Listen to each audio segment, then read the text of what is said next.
Hello, this is today's style.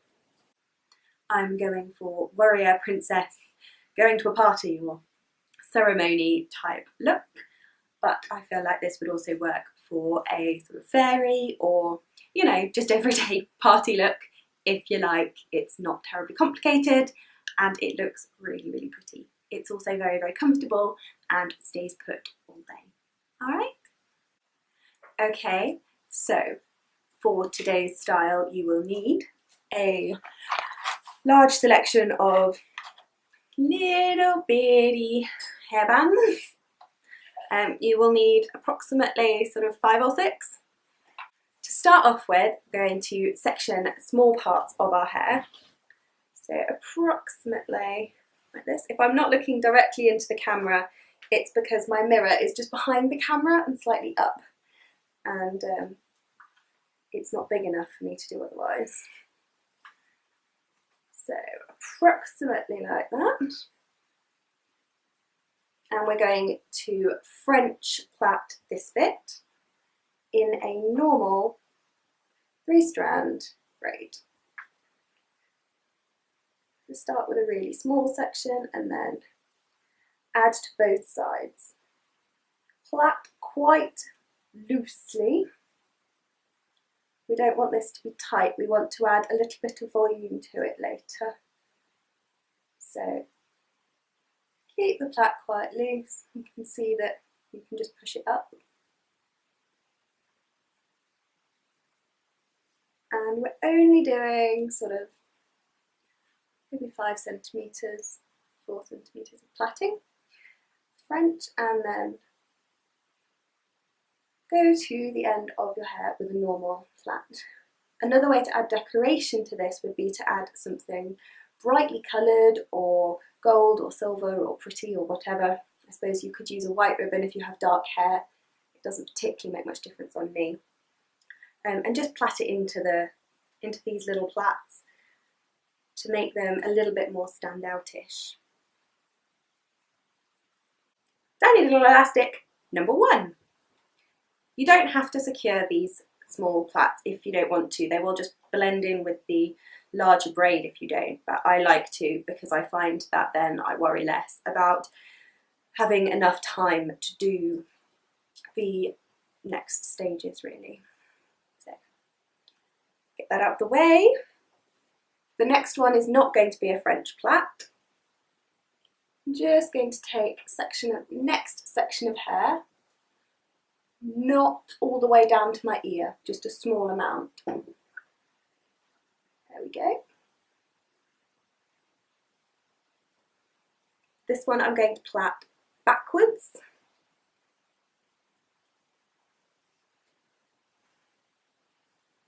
And again, just add any extra details to these plaits that you would like. That's secured. I left a long tail because it is a very narrow piece of hair, so it takes forever to plait and you won't see the end part particularly, so it makes no difference. And I feel like that's just effort that's wasted. All right, so bring these both out of the way. And we are going to start on the main plait.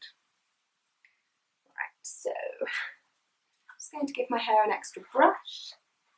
Wash day is tomorrow, so I have added a little bit of dry shampoo to my roots and oil to my ends. I did this style yesterday, and I will link to my Instagram with the photo of that, without either of those things, but my hair was just that little bit greasier today, so I wasn't going to be able to get the volume that I wanted. Okay, so we're going to start off with section here, so just below the section you've taken before, and a couple inches back, and pull it across like this. Now what should happen is that this section here should be pretty much covered by the plait, so you shouldn't particularly get lots of scalp showing.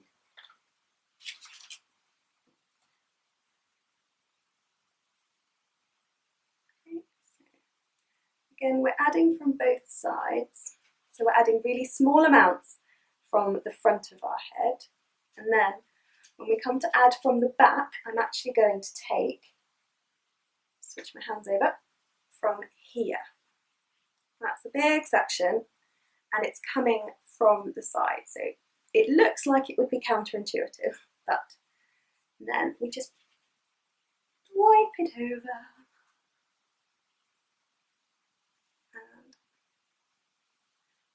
you have to be quite careful with these sections not to pull them too tight. That's not the aim. So we're wanting this bit to swoop around. And again, the same with the next section. So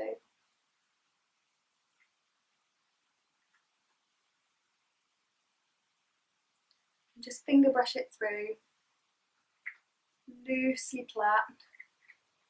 There's a lot of loose plaiting. And then small section from the front. You see I've added everything from above my ear, so I'm going to add some sections out like this.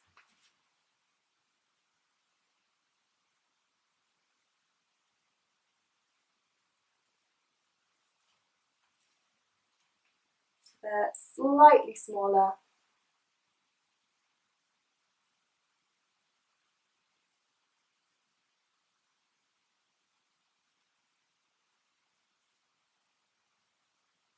I'm alternating between taking half-length sections and full-length sections. So going from halfway around the back of my head to all the way around the side of my head. That helps to disguise these things without making it too obvious.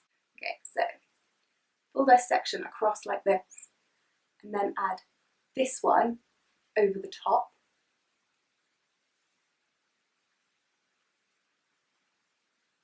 And then add a small section of hair like this.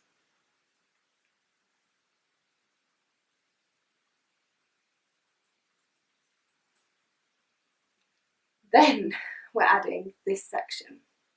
There we go. And that creates this crossed pattern here. And when I've gotten to about here, I'm going to start adding these sections of hair. So, taking this section,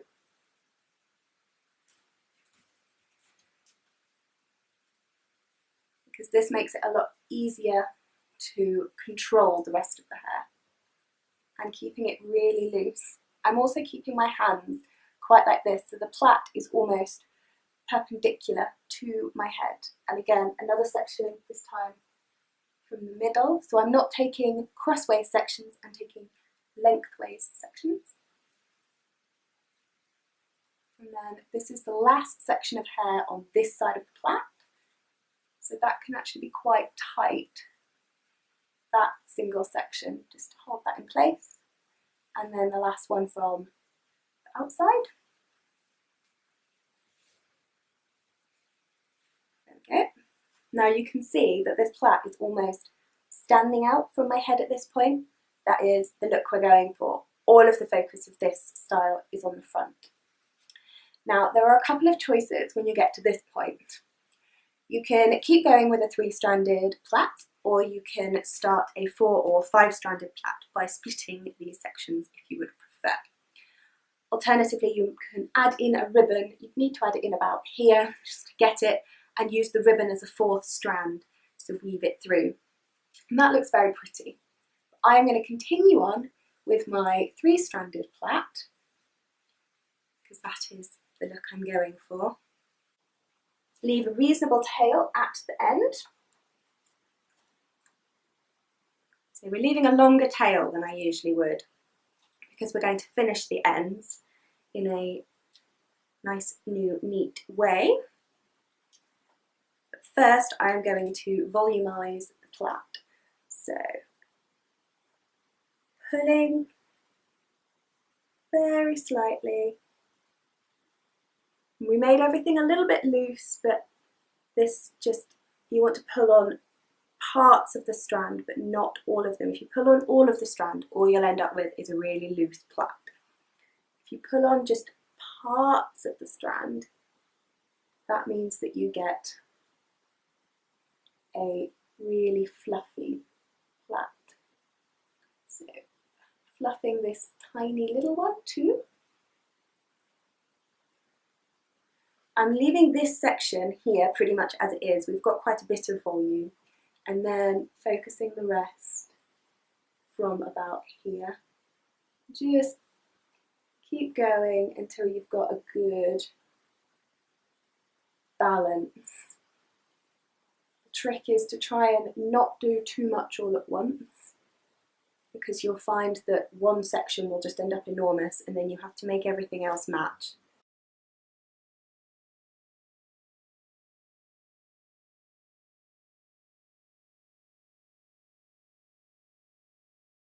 There we go. That is my volumed braid, and you can see because of the angle that we plaited this at, with our hands held like this, it's actually very flat like this, and it sits with the front of the plait down here. Usually if you did a side braid or plait, keep switching between the two words, it would be twisted around and it would sit like this. But I like the continuous look of this. Okay, I said we were going to finish the ends especially. You can just leave it like this in a tail, but I find it looks slightly unfinished for the look that I'm going for. What I'm going to do is take 2 fingers and just wrap the ends around them like that, and then put them across the front like this. Then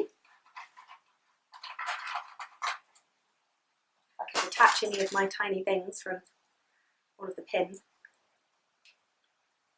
Put a little hairband around the middle. You can do this with little bits of ribbon if you prefer, or you could put little hairbands around, then wrap little bits of ribbon around if you would rather. You could just leave it like that, it looks quite pretty. I'm going to add a secondary one at the bottom. Again, assuming I can detach one.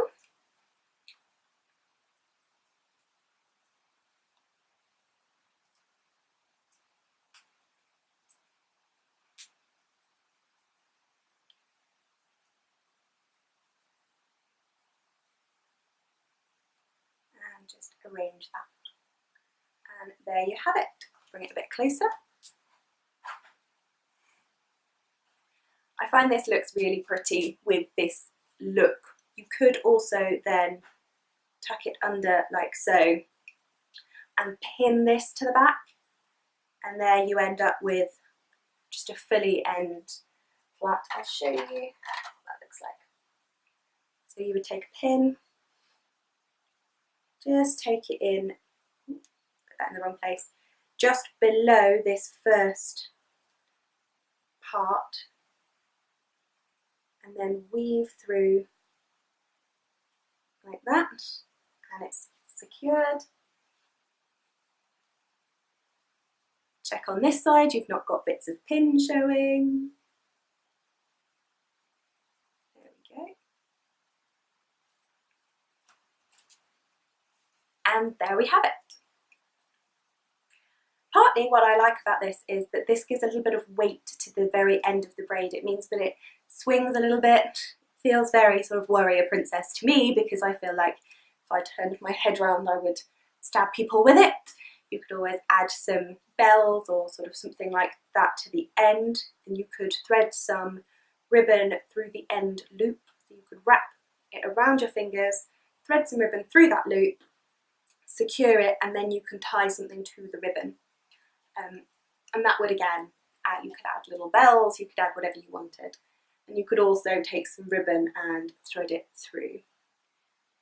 The other thing about this style, I'm not adding one because I feel like it doesn't quite fit the warrior princess.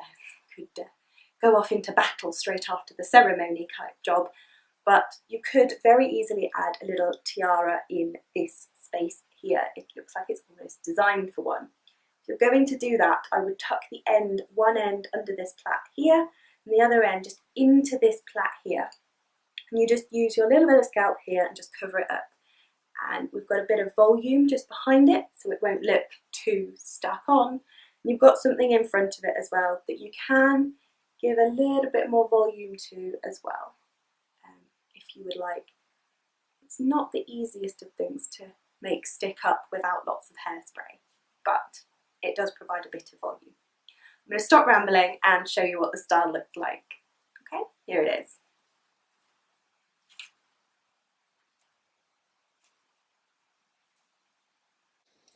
Okay, and this is the pinned up look I was telling you about.